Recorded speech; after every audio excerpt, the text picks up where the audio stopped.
வணக்கம். என்னோட பேர் வந்து மணிகண்டன். திருப்பத்தூர்லேருந்து வந்திருக்கோம். நாங்கள் இயற்கை முறையில் எங்களுக்கு கொஞ்சம் கருத்தரிச்சிச்சு. இருந்தாலும் சரி, ஏற்கனவே ப்ரீவியஸாக 2 குழந்தைகளுக்கு சின்ன சின்ன இடர்பாடுகள் இருந்த காரணத்தினால நாங்கள் ஐஸ்வர்யா ஃபெர்டிலிட்டிக்கு வந்தோம். ஐஸ்வர்யா ஃபெர்டிலிட்டியில் வந்தால் கொஞ்சம் எல்லாம் கொஞ்சம் அக்யூரசி இருக்குங்கிறக்காக இவங்ககிட்ட வந்தோம். அதுபோக லேட்டஸ்ட் டெக்னாலஜி இவங்க இம்ப்ளிமெண்ட் பண்ணுவாங்கங்கிறக்காக இந்த ஹாஸ்பிட்டல் நாங்கள் செலக்ட் பண்ணி இங்கே வந்திருக்கோம். இங்கே இருந்து நாங்கள் ட்ரீட்மெண்ட்டு ஒரு 5 to 6 மந்த்ஸாக எடுத்துக்கிட்டு இருக்கோம். எடுத்ததுலேருந்து எங்களுக்கு என்னுடைய ஒய்ஃபோட ஏஜ் ஃபேக்டர், ஏற்கனவே இருந்த ப்ரீவியஸ் குழந்தைகளோட சில பிரச்சனைகளுக்காக தான் இவங்கக்கிட்ட வந்தோம். அதெல்லாம் இவங்க ரெக்டிஃபை பண்ணி குழந்தைய எங்களுக்கு பிரசவித்து கொடுத்துருக்காங்க. அதுக்கு நாங்கள் ஐஸ்வர்யாவுக்கும் அதனுடைய டீம் மெம்பருக்கும் நன்றியை தெரிவிச்சுக்கோங்க. என்னுடைய பேர் கவிதா. எனக்கு 41 வயது ஆகுது. எனக்கு 3வது குழந்தை இயற்கை முறையில் தான் கருத்தரிச்சது.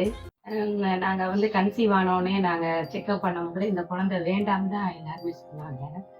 சில பல பிரச்சனைகள் இருந்துச்சு. அதுக்கு ஒவ்வொரு நாளும் எங்களுக்கு அதனால மன கஷ்டங்கள் நிறைய இருந்துச்சு. இது வேண்டவே வேண்டாம் அப்படிங்கிற மாதிரி தான் சில டாக்டர்கள் மூலமாக எங்களுக்கு செய்திகள் கிடைச்சிச்சு. இப்போது எங்களுக்கு நாங்கள் இதை கண்டிப்பாக காப்பாற்றி கொடுக்குறோம் அப்படின்னு சொன்னது மேடம் தான். 41 வயது உங்களுக்கு பெரிய விஷயம் இல்லைம்மா, எங்ககிட்ட வர்றவங்கலாம் இந்த வயதில் உள்ளவங்க தான் அதிகமாக வர்றாங்க, நான் நிச்சயமாக இந்த குழந்தைய உங்களுக்கு காப்பாற்றி நல்லபடியாக தர்றேன்னு எனக்கு முழு நம்பிக்கையும் கொடுத்தது டாக்டர்மா தான். அந்த நம்பிக்கையை அவங்க கடைசி வரை காப்பாற்றிட்டாங்க. ஒவ்வொரு நாளும் என்னை ஃபாலோ பண்ணாங்க. எங்கே இருந்தாலும் என்னை கூப்பிட்டு செக்அப் வர சொல்லுவாங்க. நான் கொஞ்சம் கேர்லெஸ்ஸாக இருந்தால் கூட அவங்க விட மாட்டாங்க. என்னை கண்டிப்பாக இன்னைக்கு 3 மணிக்கு நீங்கள் செக்அப் வந்துடணும், இன்னைக்கு ஸ்கேனுக்கு வந்துடணும் அப்படின்னு என்னைய அப்படியே ஒரு தாய் மாதிரி என்னை கேர் பண்ணி கொண்டு போனாங்க.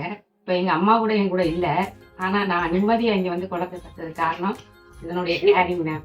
இங்கே உள்ள சிஸ்டர்ஸு, இங்கே உள்ள ஸ்டாஃப்ஸு எல்லாருமே என்னை நல்லா கேர் பண்ணிக்கிட்டாங்க.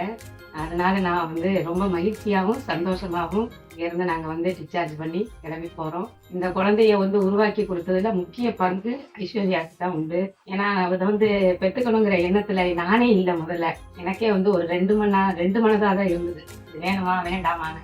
முழு நம்பிக்கையை கொடுத்து 3ஆவதா எனக்கு அறுவை சிகிச்சை செஞ்சு என்னைய காப்பாற்றியிருக்காங்க. அதுக்கு நான் மிக நன்றியை தெரிவிச்சுக்கிறேன். வணக்கம்.